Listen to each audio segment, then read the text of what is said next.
Makanya kita di Gema Bangsa berani beda sendiri. Ketika partai-partai politik semua tersentralisasi, kita desentralisasi. Itulah bentuk kemandirian kita. Melawan arus kita ini. Itu. Dan saya sudah pengalaman, kadang-kadang berbulan-bulan kita menggodok calon kepala daerah. Begitu sudah kita putuskan di sini, sampai di sana 180 derajat berubah. Tidak dibutuhkan daerah, tapi itu yang hadir. Kayaknya pengalaman pribadi. Keindonesiaan itu jangan semua mau dirubah gitu. Ada nilai-nilai budaya Indonesia ini yang sebenarnya cukup kita rasakan ketika itu pelan-pelan hilang.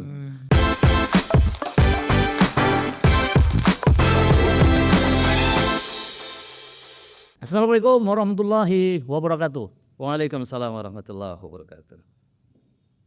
Kembali dalam program Gema Podcast, Partai Gema Bangsa Provinsi Sumatera Utara, bersama saya Muhammad Rizky Ramon sebagai host telah hadir di studio podcast.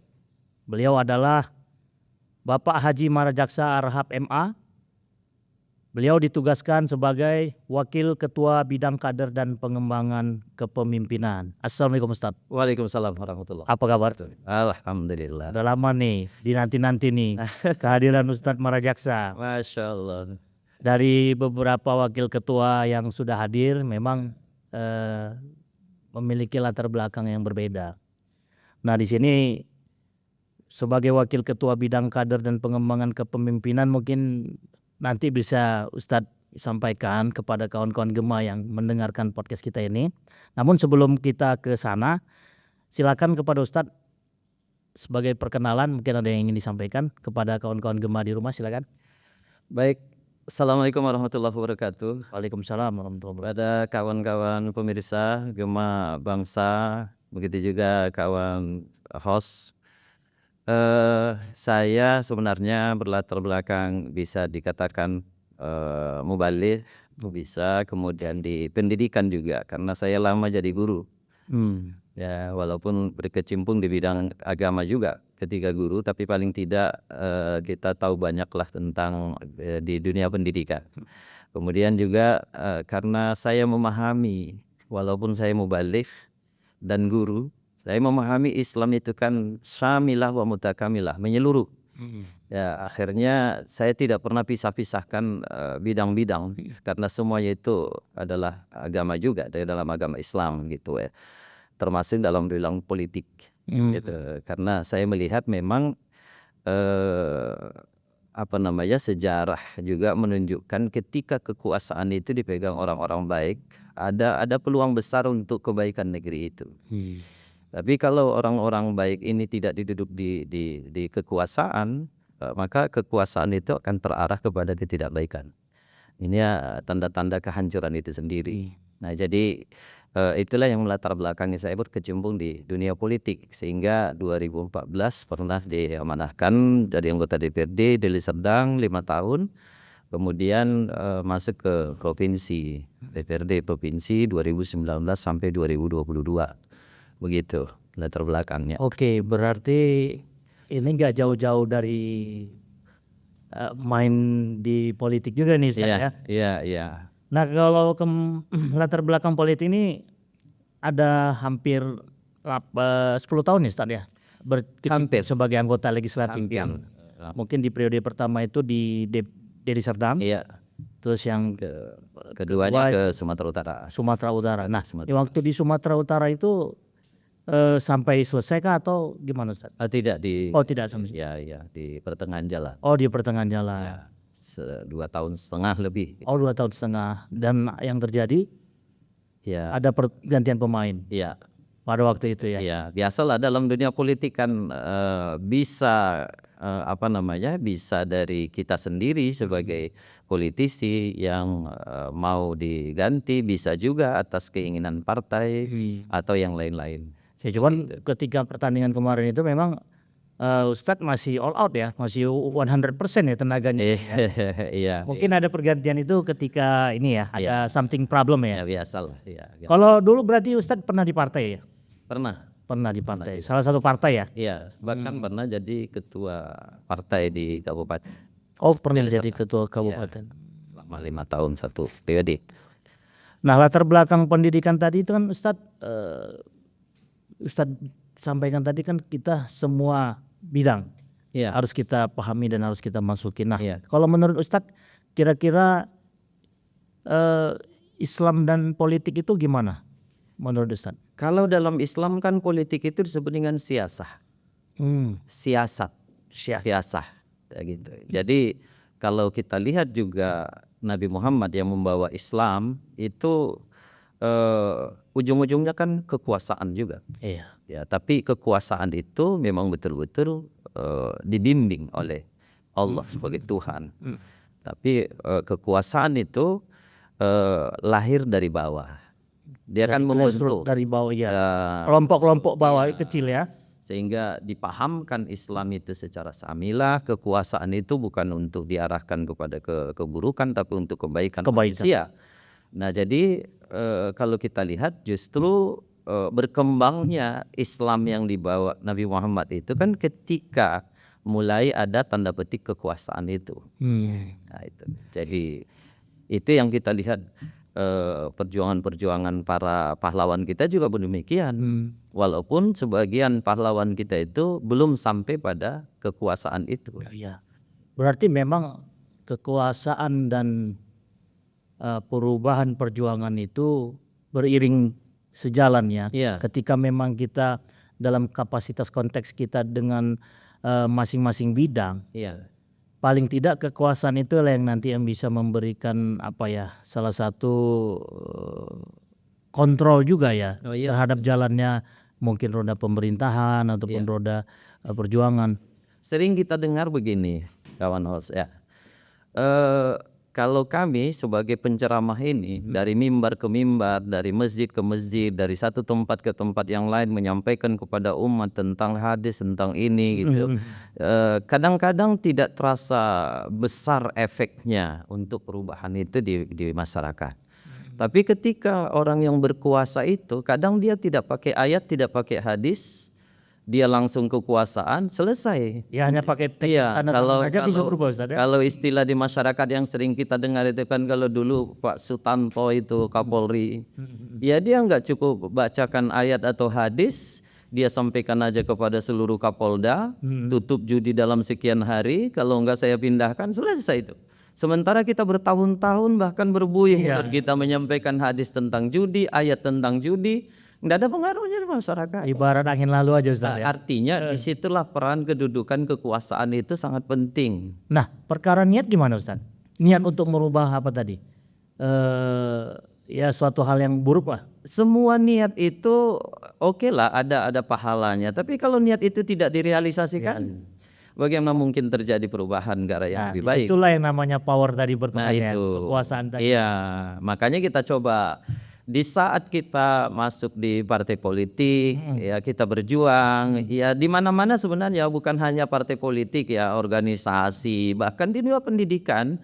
Kalau biasa orang yang berjuang itu dia nikmati perjuangannya, tapi ketika berhasil, hasil perjuangan kita itu belum tentu dinikmati oleh kita pejuang ini, justru yang nggak ikut berjuang. Yang nggak ikut berjuang. Yang nggak ikut berjuang itu terjadi tidak hanya di partai politik. Iya. Nah, apalagi yang namanya politik ya, politik itu hampir tidak ada benar salah, yang ada kan kuat melemah. Nah, jadi ketika kekuatan kita tidak ada, power kita di partai politik tidak ada, ya siap-siap aja disingkirkan orang yang punya power. Nah, namanya politik ini kan bisa eksternal, bisa internal, sesama internal. Makanya inilah dibutuhkan sebenarnya para politisi ini jangan politik ansih. Tapi maunya kita punya etika politik, ada etikanya, ada aturan moral kita, sehingga orang-orang politisi ini kalau tidak dibarengi dengan agama apapun dia pasti mengajarkan kepada kebaikan. Nah, kalau ini lepas nilai-nilai agama, bisa dipastikan dia politisi yang tidak punya etika, barbar gitu. Bukannya terjadi dua konsentrasi itu Ustaz, ketika kita pegang satu jalur, ya kita contohkan misalnya kita dalam hal ini sebagai ulama, satu jalur lagi kita berpolitik. Nah, apakah tidak terjadi nanti yang namanya ketidakfokusan Ustaz dalam menguasai bidang itu? sebenarnya fokus itu kan tidak dibagi bidang ini kan. Karena jangan sampai kita benturkan agama dengan politik. Oke. Politik itu bagian dari agama. Dan agama tidak melarang berpolitik. Dan konsentrasi kita politik itu untuk kepentingan agama, yaitu kebenaran, nilai-nilai kebenaran, nilai-nilai keadilan, nilai-nilai gotong royong dan sebagainya. Makanya kan saya tertarik dengan Gema Bangsa ini kan dengan tagline-nya Indonesia Ribbon itu. Indonesia Artinya keindonesiaan itu jangan semua mau dirubah gitu. Ada nilai-nilai budaya Indonesia ini yang sebenarnya cukup kita rasakan ketika itu pelan-pelan hilang. Seperti kalau dulu ya contohnya orang bangun rumah dulu, siapkan makanan untuk 30 orang, sudah selesai itu rumah asal ada bahan-bahannya. Oke, gotong royong tadi. Gotong royongnya itu. Nah sekarang justru bahan-bahan bangunan diminta ke masyarakat juga. Lebih mahal upah bangunannya ya, daripada bahannya gitu. Artinya ada nilai-nilai yang hilang. Ini mau dikembalikan itu. Nah, inilah maksud ribbon tadi. Ribbonnya di situ. Ada kalau bahasa yang sering kita dengar itu kita kan orang timur Indonesia, keindonesiaan itu jangan hilang seperti itu. Jadi walaupun proses perubahan ini cepat, tapi jangan semua dirubah dong. Oke. Ya, kalau dalam agama itu disebut itu kawan ya, ada yang disebut dengan sabit, tawabit, ada al-mutaghayyirah. Jadi ada yang tidak boleh dirubah, ada yang mesti dirubah. Oke. Dalam Islam seperti itu. Contoh. 2 kalimat syahadat itu sampai kapan dan dimanapun tetap 2 itu, nggak boleh ditambah, nggak boleh dikurangi. Sholat subuh itu sawabit. Nggak boleh dirubah sampai yaumul qiyamah. Artinya Indonesia ini juga harus kita kembalikan seperti itu. Oke, kita menghormati dan sangat butuh tentang perubahan, apalagi di era digital hari ini. Tapi kan ada hal-hal yang nggak boleh kita rubah semua. Betul. Dalam rangka itulah kita kembalikan Indonesia Ribbon ini. Saya tertariknya di situ, kenapa saya masuk di sini. Gitu. Nah, saya yang menjadi penasaran nih, Ustaz, kan tadi ya kayak di agama kita kan jumlah rakaat itu kan nggak boleh dirubah ya, hukum tetap lah istilahnya. Nah, ketika regulasi ataupun aturan main di negara kita ini dirubah, ya kayak sempat kemarin ada amandemen Undang-Undang Dasar tahun 45. Nah itu Ustaz menyikapinya gimana? Apakah memang boleh dilakukan perubahan dalam konteks mungkin ada yang perlu diperbaharui atau memang itu tidak layak untuk dipertahankan? Menurut Ustaz apakah perlu dirubah itu aturan dasar kita yang dulu menjadi ketetapan oleh founding father kita? Iya, kalau kita orang beragama yang nggak boleh dirubah itu kan cuma Al-Quran. Kalau cuman undang-undang buatan manusia, saya yakin masih boleh dirubah. Masih boleh ya. Cuman kita lihat nilai dasarnya yang mana yang dirubah itu. Ya jangan pula semua dirubah seperti yang saya bilang tadi. Ada hal yang nggak boleh, jangan kita rubah semua. Pancasila mau ditambahi atau mau dikurangi, cuman 3 sila udah cukup dan sebagainya kan. Kita juga harus kritisi juga pengambil kebijakan ini. Berarti Partai Gema Bangsa ini hadir dalam konteks reboundnya itu yang membangkitkan nilai-nilai luhur kembali, Ustaz. Iya, karena kalau diambil dari kata mandiri, ya mandiri bangsa, kemandirian bangsa itu ada tanda petik di situ nilai-nilai keistiqomahan pada nilai-nilai yang baik dari Indonesia itu sendiri. Dan itu bukan hanya kita Indonesia yang mengakui kan. Ketika kita terapkan nilai-nilai keindonesiaan itu, luar negeri juga mengakui. Betul. Betapa hebatnya Indonesia itu gitu. Terus kenapa ada upaya-upaya mau menghilangkan itu? Itu yang kita sayangkan. Dan ini sejalan dengan pidato Pak Presiden Prabowo kemarin di Dewan Keamanan PBB. Iya, benar. Nah, kalau Ustadz melihat itu gimana? Apakah itu termasuk menjadi reboundnya lagi nilai-nilai? Salah satu.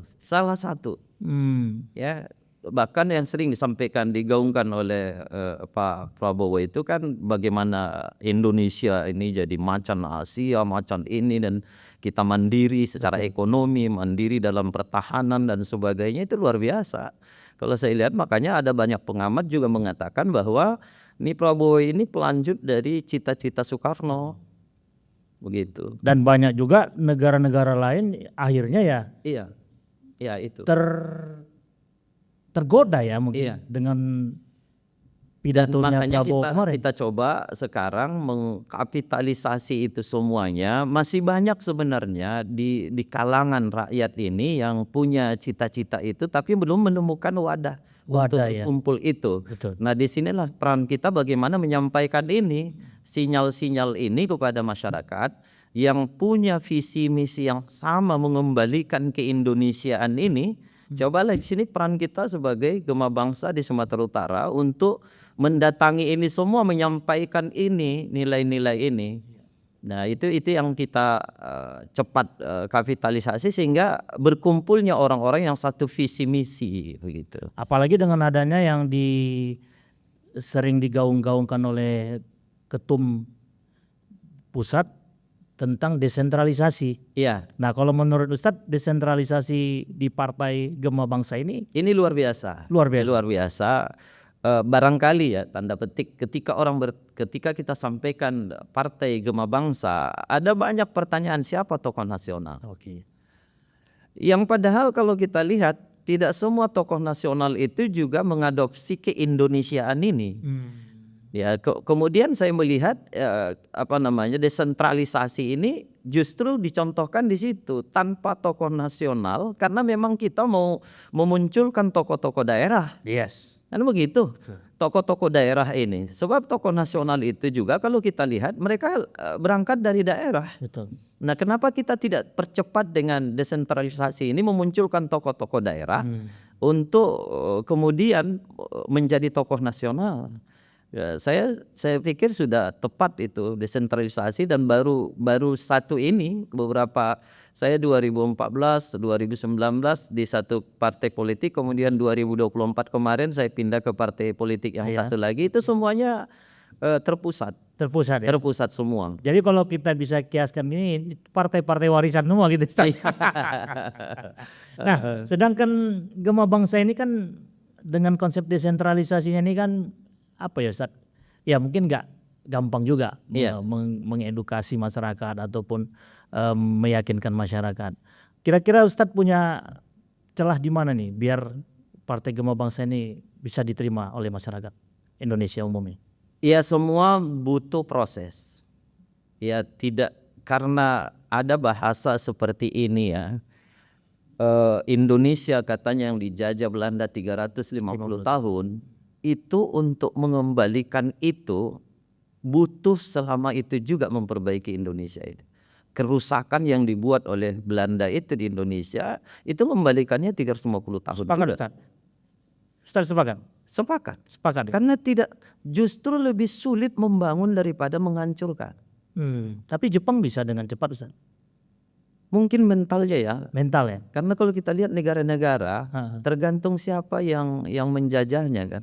Kita saja dengan Malaysia itu berbeda mental masyarakatnya karena mereka dijajah oleh Inggris. Dengan India juga mereka dijajah oleh Inggris gitu. Kita yang dijajah Belanda itu, negara-negara yang dijajah Belanda ini memang luar biasa kehancurannya. Agak berat bangkitnya Ustaz ya. Kalau dalam hidup ini kan hanya dua gerakan ini. Gerakan membangun dan gerakan menghancurkan. Membangun rumah bisa 9 bulan tapi menghancurkannya bisa 1 hari.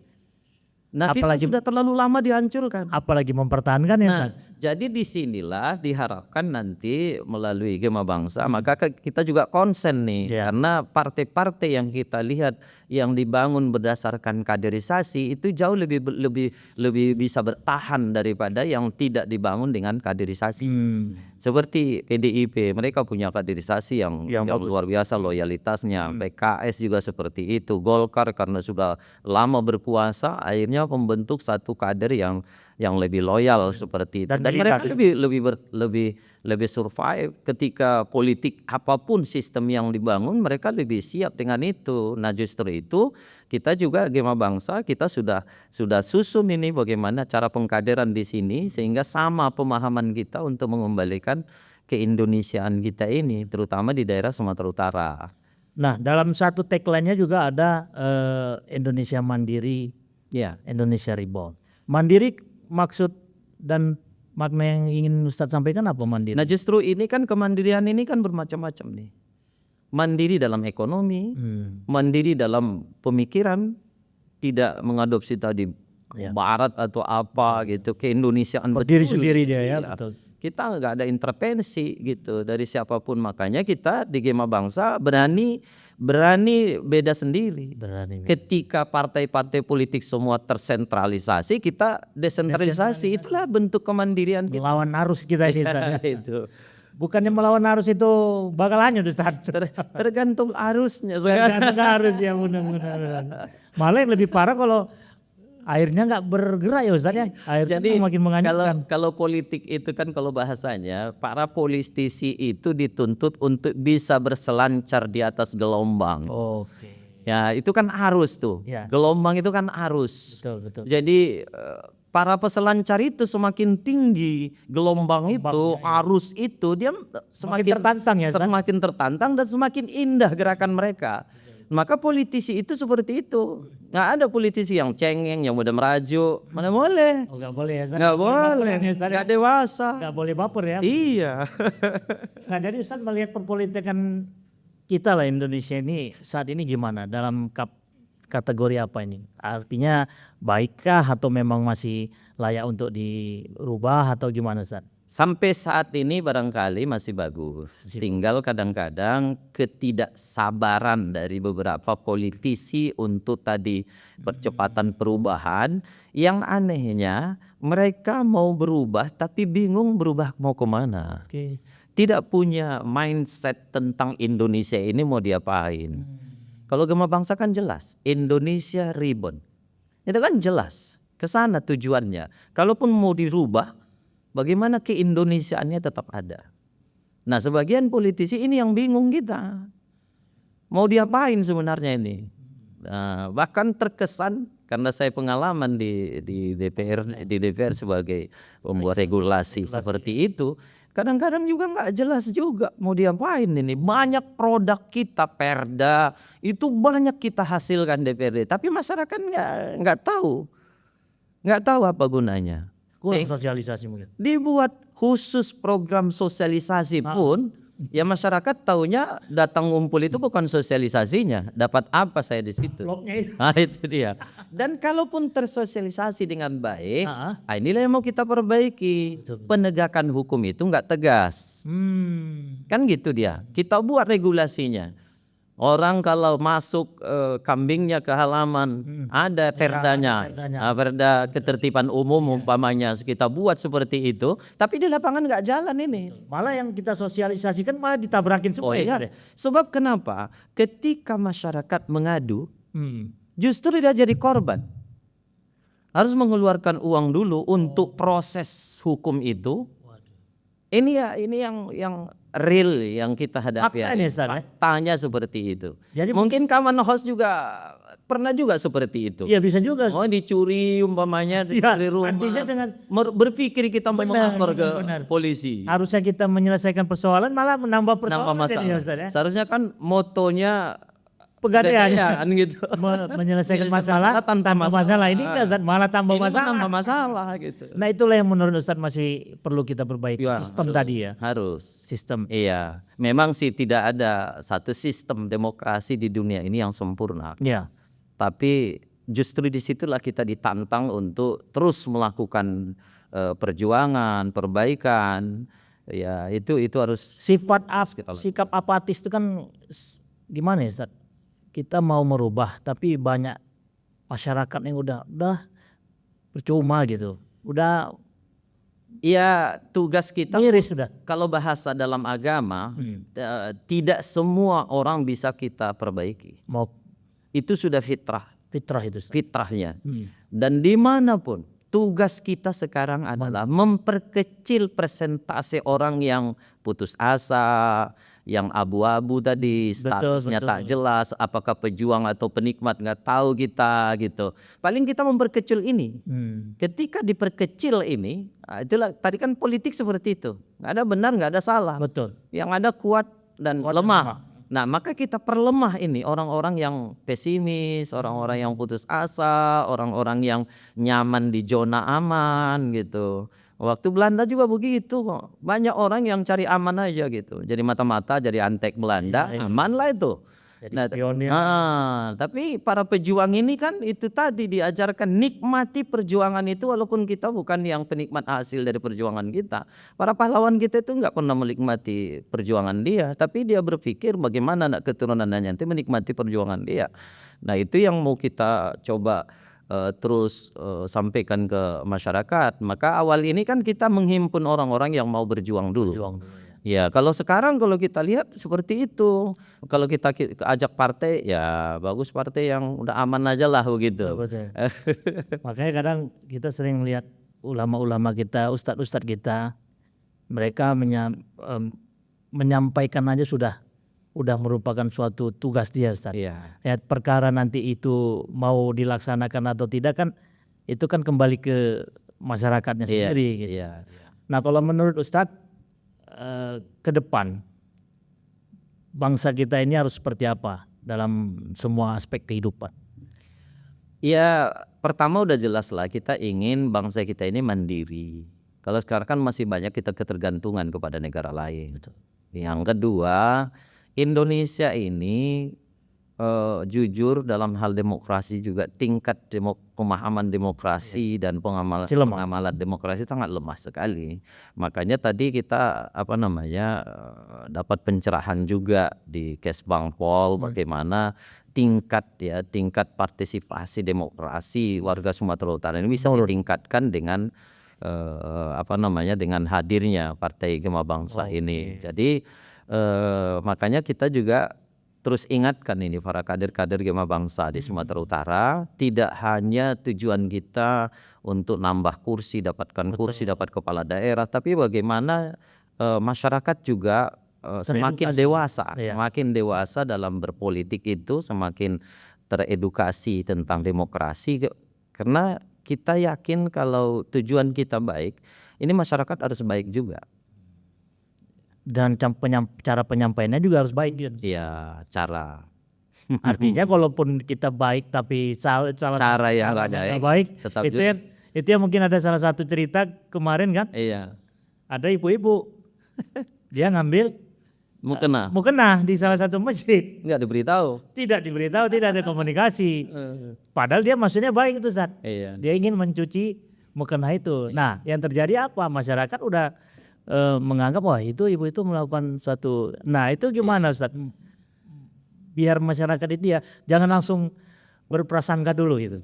Ya makanya banyak ya diajarkan kepada kita dalam agama ini dalam mengajak orang dalam kebaikan dengan cara-cara yang ahsan gitu. Kalau dalam Quran itu kan ajaklah orang kepada Tuhanmu itu dengan bil hikmah, dengan bijaksana. Berarti kan caranya ini harus baik. Makanya salah satu pola itu yang diajarkan oleh Rasul itu kan silaturahim.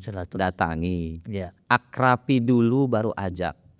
Bagaimana orang mau kita ajak ke Gema Bangsa kalau belum akrab kita dengan dia? Betul. Jadi akrab dulu, nggak usah bicara politik. Kalau dia suka bicara burung, kita cerita burung aja dulu, gitu kan.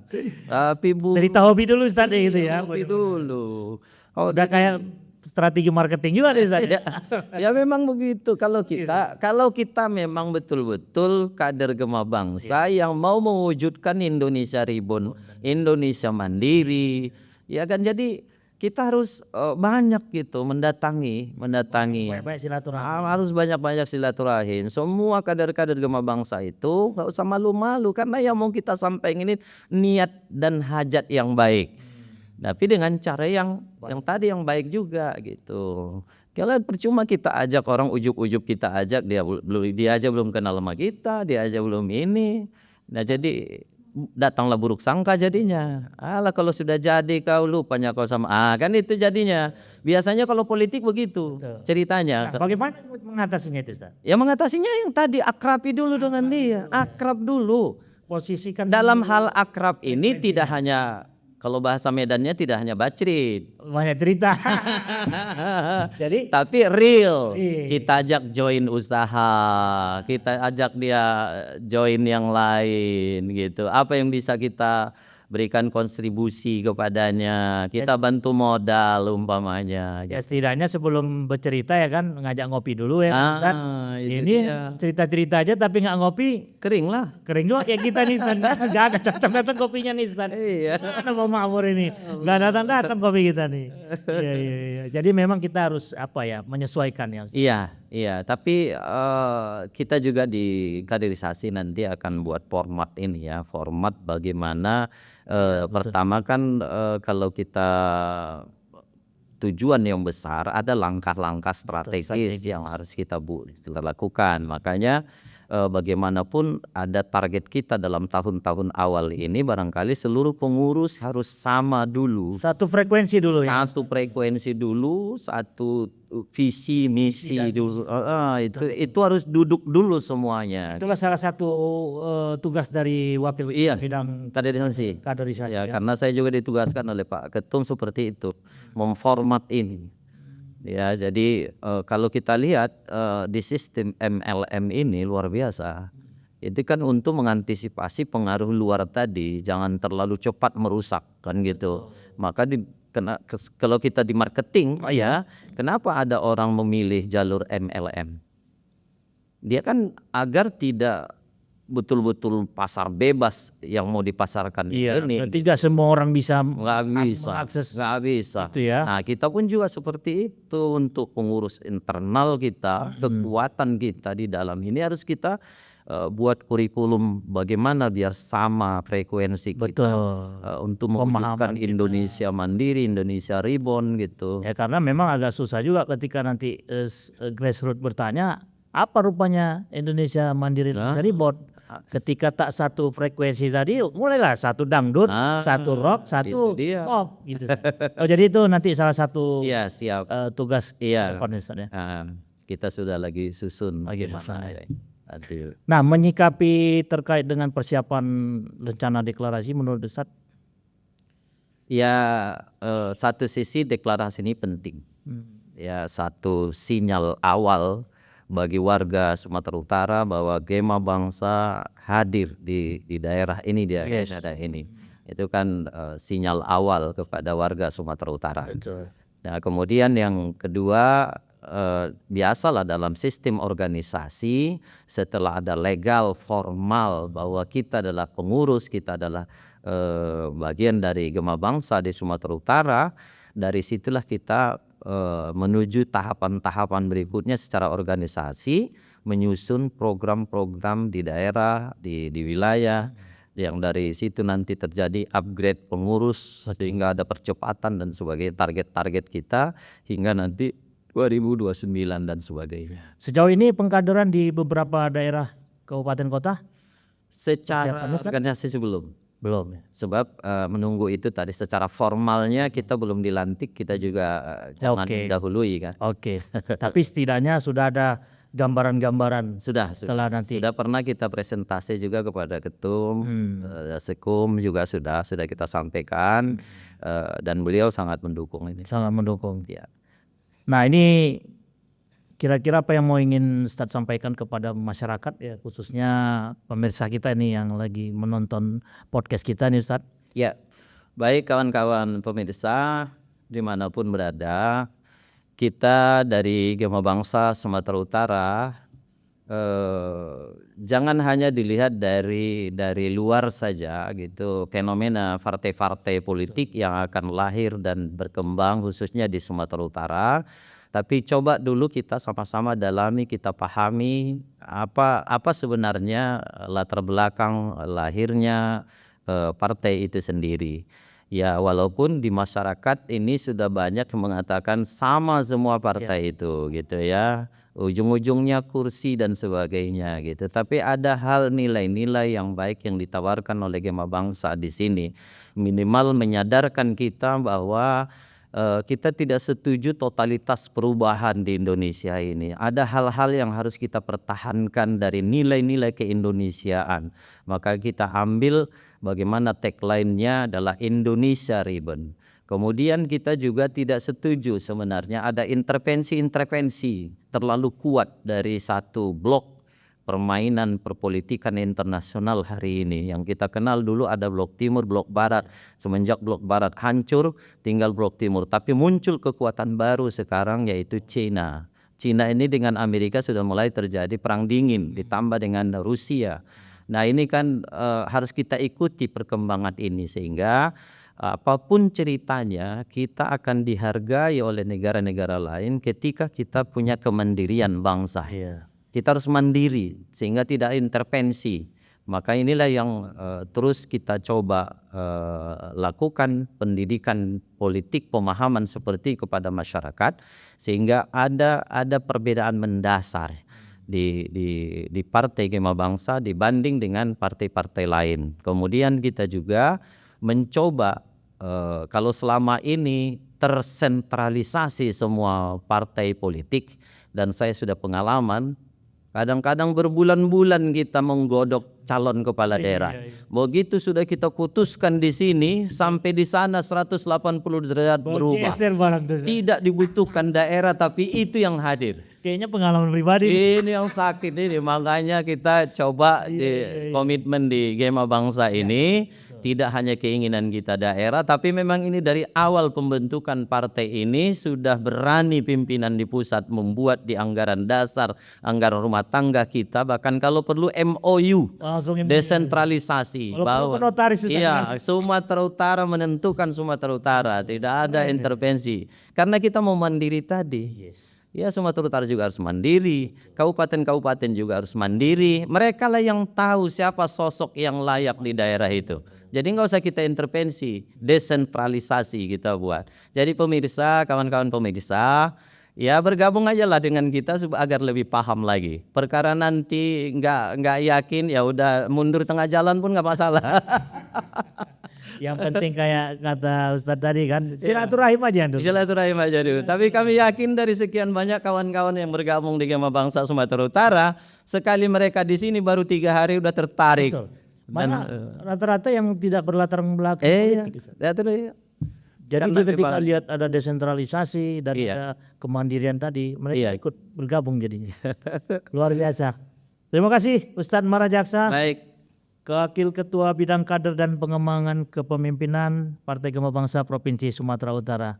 Demikian tadi kawan-kawan Gema dimanapun berada, podcast kita dengan Ustadz Haji Marajaksa. Semoga apa yang tadi kita perbincangkan, kita obrolkan mendapat manfaat, dan kalaupun nanti ada kata-kata ataupun tingkah laku yang mungkin kurang berkenan, ya saya sebagai host mohon maaf, lebih dan kurang saya mohon ampun. Terima kasih kepada Ustadz. Siap. Kita ketemu lagi pada Gema Podcast di episode berikutnya. Saya akhiri, wassalamualaikum warahmatullahi wabarakatuh. Waalaikumsalam warahmatullahi wabarakatuh. Terima kasih Ustadz. Iya. Mantap.